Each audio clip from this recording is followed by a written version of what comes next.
Iowa City crosswalks, curb cutouts, and sidewalks are receiving attention around Iowa City for not being entirely up to code.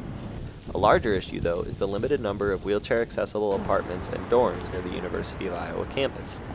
Every residence hall on campus has accessible housing except for Mayflower, though Burge and Courier are the most populated, with Burge having 7 accessible rooms and Courier having 5.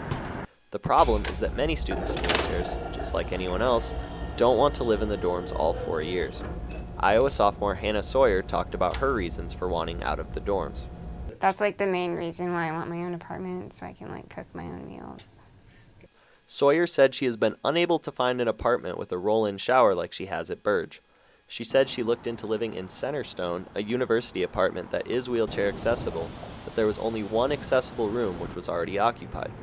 As for why there are no privately owned accessible apartments near campus, Head of Student Disability Services Mark Harris puts the responsibility on the landlords. I think that landlords are actually being very short-sighted because the accessible unit stock is so low that I think if a developer were to put up apartments that were accessible, I think they would have no trouble renting them. I spoke with Director of Residence Education Kate Fitzgerald, and she said there is a new accessible housing complex on the west side of campus on Mormon Trek Boulevard near the recreation fields, but currently they aren't able to do anything to help the situation closer to campus. As for my own situation, I'm here where I live on the 4th floor of an apartment complex near campus.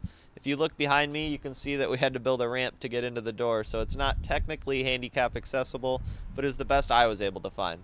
In Iowa City, I'm Blake Jorgensen, DITV.